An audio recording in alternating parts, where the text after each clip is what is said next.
अगले साल तक यूनियन बैंक ऑफ इंडिया और बैंक ऑफ इंडिया दोनों खत्म होने वाले हैं। पंजाब एंड सिंध बैंक और बैंक ऑफ महाराष्ट्र प्राइवेट हो जाएंगे। फिर एक जम्मू एंड कश्मीर बैंक का केस है जहां पे 29 करोड़ का फ्रॉड हुआ और फाइन लगा सिर्फ 2 लाख रुपए। जितना बुरा हाल प्राइवेट सेक्टर के एम्प्लॉयज का है, उतना ही बुरा हाल प्राइवेट बैंक के एम्प्लॉयज का भी है। यूनियन बैंक ऑफ इंडिया और बैंक ऑफ इंडिया, इन दोनों बैंक्स के मर्जर की बातें चल रही हैं। रूमर्स नहीं है, मिंट और मनी कंट्रोल जैसी ट्रस्टेड वेबसाइट्स ने भी इस रिपोर्ट को पब्लिश किया है। गवर्नमेंट का प्लान है कि इन दोनों बैंक्स को मर्ज कर दिया जाए और उससे एक second largest public sector bank हमारे सामने होगा।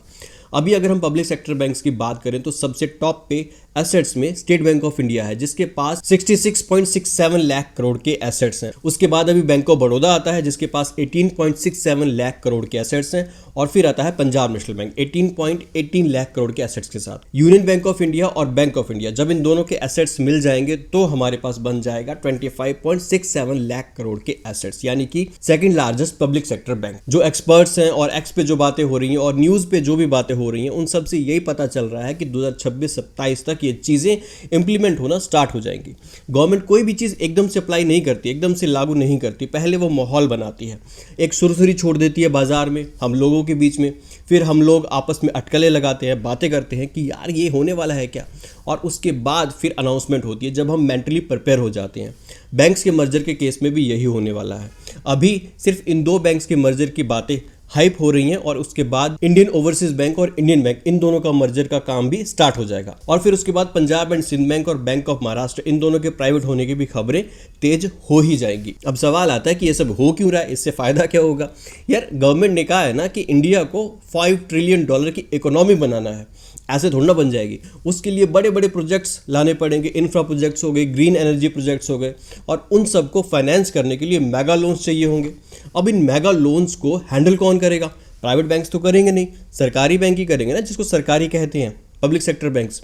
और पब्लिक सेक्टर बैंक्स के लोन्स ही चीप रेट के होते हैं। तो अगर सरकार को लोन चाहिए या फिर प्राइवेट एंटिटी को लोन चाहिए तो वो कहाँ से आएगा? वो पब्लिक सेक्टर बैंक की जेब ही ढीली होगी, वहीं से लोन आएंगे। इसीलिए देखना फ्यूचर में सिर्फ 4 या 5 पब्लिक सेक्टर बैंक ही रह जाएंगे, बाकी सब प्राइवेट हो जाएंगे। अब अगर रूमर्स की माने तो गवर्नमेंट का ये भी प्लान है कि छोटे छोटे बैंक्स को बेच दो। भारत में जो भी बड़े बड़े बिजनेसमैन हैं जिनके नाम ए से स्टार्ट होते हैं, मैं बोलूंगा नहीं, ऐसे बिजनेसमैन को प्रॉफिट होने वाला है। उनके लिए तो गोल्ड माइन है, कोई भी चीज स्क्रैच से स्टार्ट नहीं करनी पड़ेगी, उन्हें बना बनाया एक बिजनेस मिल जाएगा। For example Punjab and Sind bank, bank of Maharashtra, ऐसे छोटे छोटे बैंक ऑलरेडी जो सेटअप है, ऑलरेडी उनका इंफ्रास्ट्रक्चर है, सब कुछ है, वो बना बनाया मिल जाएगा। इनको सिर्फ चलाना है, अपनी थोड़ी बहुत कैपिटल डालेंगे और चलाना शुरू कर देंगे। अब आप गेस करो कि इस मर्जर से सबसे ज्यादा नुकसान किसको होने वाला है। एक्स पर जो पहले ट्विटर था उस पर कई सारे लोग ये कह रहे हैं कि इससे सबसे ज्यादा नुकसान होने वाला है बैंक की यूनियंस को, जो लीडर्स हैं। ये एक बैंक की यूनियन है, ये एक बैंक की यूनियन है, दोनों आपस में, वो भी तो मर्ज होंगी ना, उनके भी इलेक्शंस होंगे दोबारा से, सोचा जाएगा अब कौन लीड करेगा, क्या कौन नहीं करेगा। और जो बैंकर्स हैं उनके मन में तो यूनियन अपनी छवि पहले ही खराब कर चुकी है, पहले ही भरोसा खो चुकी है। अब कोई भी यूनियन रहती है नहीं रहती, उन्हें घंटा फर्क नहीं पड़ता। जो अल्टीमेट फर्क पड़ेगा ना, वो सिर्फ बैंकर्स को पड़ेगा, स्पेशली उन बैंकर्स को जो ग्राउंड पे हैं, जो ब्रांचेज में हैं। जब भी मर्जर होता है तो उन लोगों पे सबसे ज्यादा काम आता है, और यही इस मर्जर में भी होने वाला है। अगली story Jammu and Kashmir bank की है। साल 2014, ब्रांच राजेंद्र प्लेस, दिल्ली। यहाँ पर कुछ लेटर ऑफ क्रेडिट्स को डिस्काउंट किया गया, ऐसे लेटर ऑफ क्रेडिट्स जो एक्चुअल में थे ही नहीं, कागज थे लेकिन नकली थे। अब किसी भी बैंक की ब्रांच में जो डॉक्यूमेंट्स होते हैं, लोन के डॉक्यूमेंट्स हो गए, जैसे यहाँ पे इस केस में लेटर ऑफ क्रेडिट के जो डॉक्यूमेंट्स हो गए, इन सबको चेक करने की जिम्मेदारी होती है एक कॉन्करेंट ऑडिटर की। कॉन्करेंट ऑडिटर कुछ नहीं होता, बेसिकली एक टीचर की तरह होता है जो रियल टाइम में ब्रांच में बैठा होता है और चेक करता रहता है कि भैया ये तुमने अकाउंट खोला है, सही खोला है, नहीं खोला है, ये लोन अगर तुमने ओपन किया है तो इसके सारे डॉक्यूमेंट्स तुमने लिए हैं, नहीं लिए हैं, कोई हाउसिंग लोन, कार लोन अगर हुआ है तो वहाँ पे हाइपोथेकेशन, मॉर्टगेज हुई है, नहीं हुई है, तो ये सारा काम चेक करने का कॉन्करेंट ऑडिटर का होता है। जम्मू एंड कश्मीर बैंक की इस राजेंद्र प्लेस ब्रांच जो दिल्ली में है, यहाँ पर एक कॉन्करेंट ऑडिटर था जिससे यही गलती हो गई। वो ये पहचान ही नहीं पाया कि जो लेटर ऑफ क्रेडिट के डॉक्यूमेंट्स हैं जो डिस्काउंट हो रहे हैं वो एक्चुअल में असली हैं भी या नहीं, और इसकी कंप्लेंट की जम्मू एंड कश्मीर बैंक के ही सुपरविजन और कंट्रोल डिवीजन के वाइस प्रेसिडेंट ने। साल 2016 में रिजल्ट आया है आज 2025 में। ये पूरा मैटर ICAE के पास गया। ICAE है the institute of chartered accounts of India. इस कमेटी में पता चला कि जो बैंक को इस कॉन्करेंट ऑडिट के नेग्लिजेंस की वजह से नुकसान हुआ वो 29 करोड़ रुपए का हुआ, और इस कॉन्करेंट ऑडिटर को फाइन पता कितने का मिला? 2 लाख रुपए का। साथ में एक और चीज मिली, इसको अच्छी तरीके से डांटा गया है। जी हाँ, डांट प्लस 2 लाख रुपए का जो फाइन है, उससे 29 करोड़ का जो नुकसान हुआ उसकी भरपाई हो गई है। अगली स्टोरी सरकारी कर्मचारियों पे है। पब्लिक सेक्टर बैंक के एम्प्लॉइज की तरह नहीं, जो ना ही सरकारी है और ना ही प्राइवेट है, बीच में अटके पड़े हैं। एक एक्स यूजर ने ट्वीट करके बताया कि कैसे 8वें CPC में कितनी ज्यादा सैलरी इंक्रीज हुई है सरकारी कर्मचारियों की। अब यहाँ पे जो चिंता वाली बात है वो ये कि जो प्राइवेट एम्प्लॉइज होते हैं उनके पास कोई भी सिक्योर फ्यूचर नहीं होता, लेकिन वो लोग टैक्स जरूर देते हैं। अब उनके टैक्स और जो जनता टैक्स देती है उसी टैक्स से जो सरकारी कर्मचारी होते हैं उनकी सैलरीज बनती हैं। अगर आज किसी प्राइवेट एम्प्लॉय को नौकरी से निकाल दिया जाता है तो उसके पास कोई सिक्योर फ्यूचर नहीं है, उसके पास कोई सिक्योरिटी नहीं है, कोई भविष्य नहीं है। लेकिन सरकारी कर्मचारी अगर घूस लेते हुए भी पकड़े जाते हैं तब भी उन्हें सिर्फ सस्पेंशन ही मिलता है और उसके बाद भी वो सस्पेंशन रिवोक हो जाता है। अभी हाल ही में हमने एक्स पर कितने सारे ऐसे केसेस देखे हैं जहां पर सरकारी कर्मचारी घूस लेते हुए पकड़े गए हैं, कितने सारे IAS ऑफिसर्स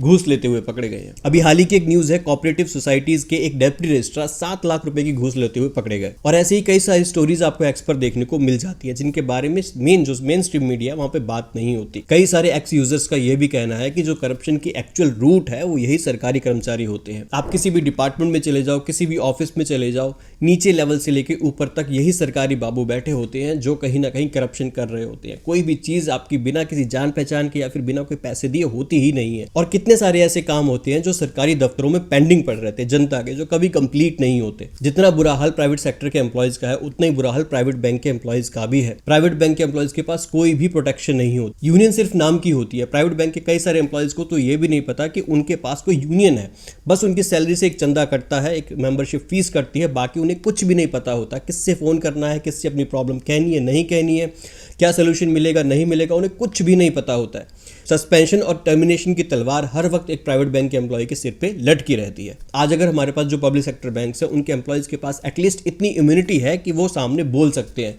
यूनियन के सामने खड़े हो सकते हैं, कुछ कह सकते हैं, लेकिन जो प्राइवेट बैंक के एम्प्लॉयज हैं उनके पास ये भी प्रोटेक्शन नहीं है। चलते चलते आपको एक लास्ट स्टोरी पे छोड़ जाता हूं। हमारे जो ज्ञानेश कुमार जी हैं, chief election commissioner of India, उनका कहना है कि जो आधार कार्ड में डेट ऑफ बर्थ होती है वो मान्य नहीं है।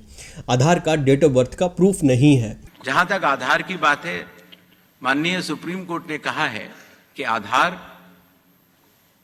का उपयोग आधार एक्ट के अनुरूप होगा और आधार एक्ट के सेक्शन 9 में यह कहा गया है कि आधार डोमिसाइल का या सिटीजनशिप का प्रमाण नहीं होगा। जहां तक जन्म तिथि की बात है, उसके ऊपर भी माननीय सुप्रीम कोर्ट के कई आदेश हैं जहां पर कि ये कहा गया कि आधार जन्म तिथि का प्रमाण नहीं है।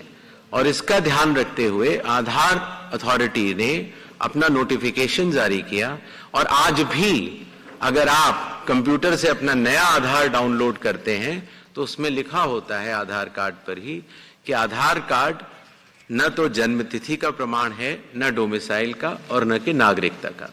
अब उन्हें कौन समझाए कि कितने सारे बैंक्स में, कितने सारे ग्रामीण बैंकों में आधार कार्ड ही चलता है। ना तो आधार कार्ड नागरिकता का प्रमाण है, ना उसकी डेट ऑफ बर्थ मानी जाएगी, ना उसका एड्रेस माना जाएगा।